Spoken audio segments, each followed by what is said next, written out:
दोस्तों बहुत बहुत स्वागत करता हूं आप सभी का। आज आखिर बहुत दिनों के बाद इंडिया गठबंधन की बैठक दिल्ली में हुई।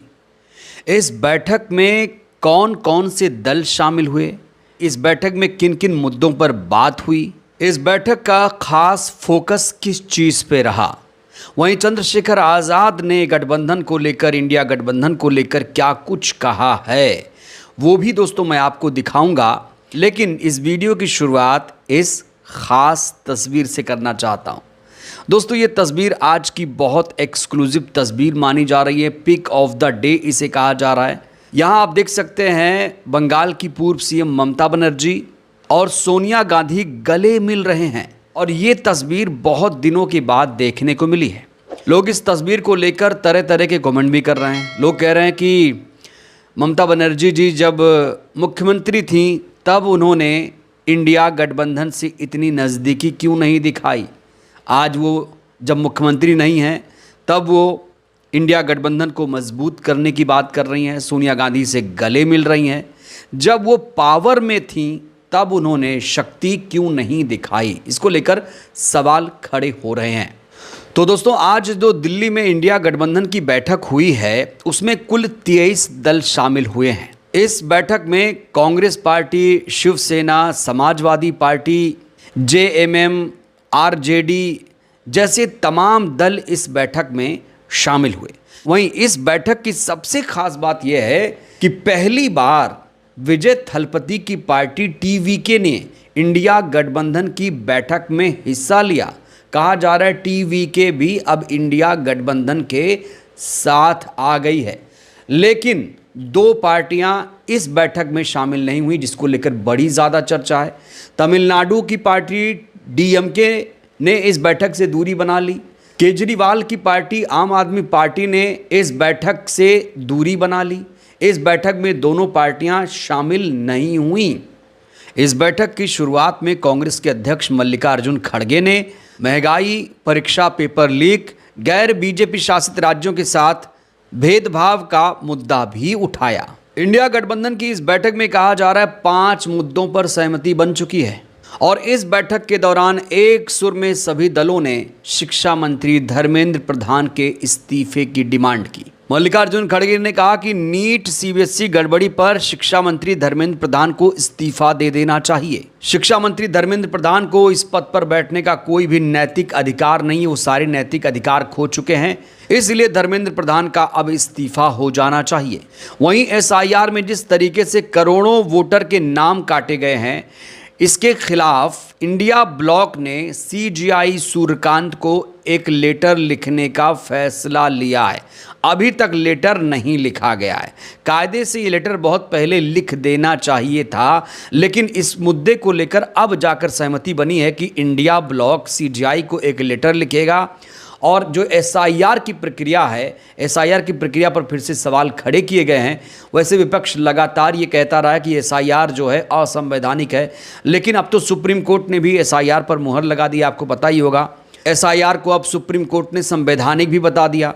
तो अब इंडिया गठबंधन अगर सीजीआई सूर्यकांत को लेटर लिखेगा तो उसमें क्या हल निकलेगा, ये दोस्तों अपने आप में बहुत बड़ा सवाल खड़ा हो रहा है। अगर मैं इंडिया गठबंधन के एजेंडे की बात करूं तो संजय राउत ने इसको लेकर एक बहुत बड़ा बयान दिया। उन्होंने कहा कि देश से विश्वासघात करने वालों को सत्ता से हटाना ही होगा। इंडिया गठबंधन का यही एजेंडा है कि जो लोग देश से विश्वासघात कर रहे हैं उन्हें सत्ता से बेदखल करना होगा। यही इंडिया गठबंधन का मुख्य एजेंडा होगा। वहीं इस दौरान संजय राउत ने एक बहुत बड़ा बयान दिया। उन्होंने कहा कि 2029 चुनाव को लेकर अब इंडिया गठबंधन को प्रधानमंत्री का चेहरा घोषित कर देना चाहिए। बड़ा सवाल यह है कि इंडिया गठबंधन की तरफ से कौन होगा प्रधानमंत्री का चेहरा, कौन हो सकता है प्रधानमंत्री का चेहरा।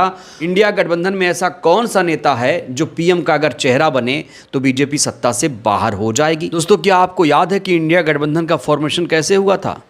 2024 लोकसभा चुनाव से पहले इंडिया गठबंधन का फॉर्मेशन नीतीश कुमार के नेतृत्व में किया गया था।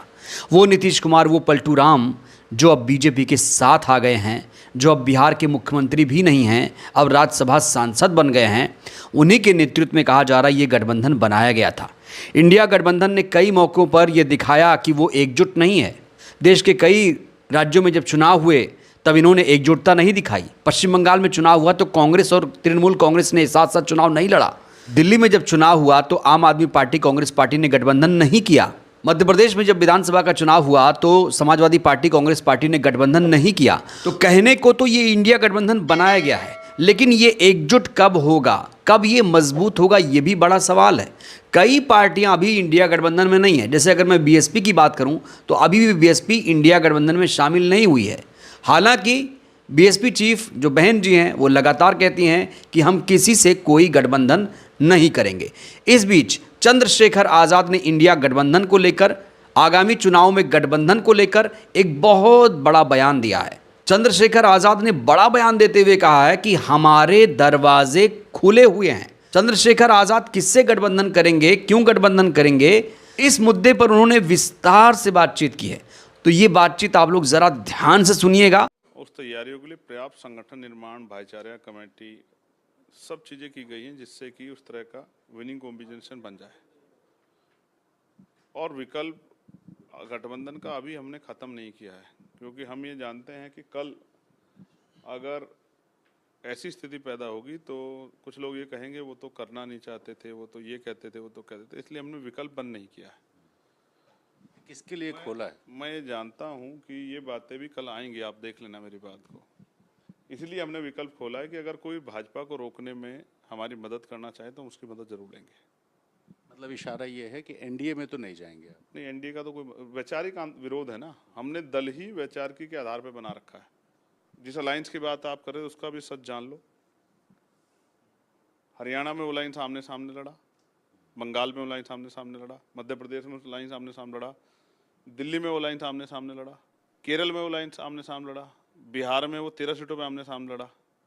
तो पहली बात वो अलायंस नहीं है, ठीक है। ये सब कुर्सी पे बैठने की, अपने आप को कुर्सी बिठाने की। तो चंद्रशेखर आज़ाद यहाँ साफ तौर से गठबंधन में इंटरेस्टेड नजर आ रहे हैं, दिलचस्पी वो दिखा रहे हैं, लेकिन वो गठबंधन किससे करेंगे ये भी बड़ा सवाल है।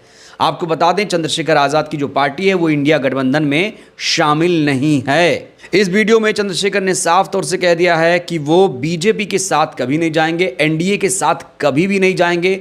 जो पार्टी बीजेपी को हराने में सक्षम होगी हम उसी से गठबंधन करेंगे, उसी के साथ जाएंगे। तो दोस्तों अगले साल पंजाब, उत्तर प्रदेश, उत्तराखंड, हिमाचल प्रदेश, मणिपुर, गोवा में विधानसभा का चुनाव होने जा रहा है।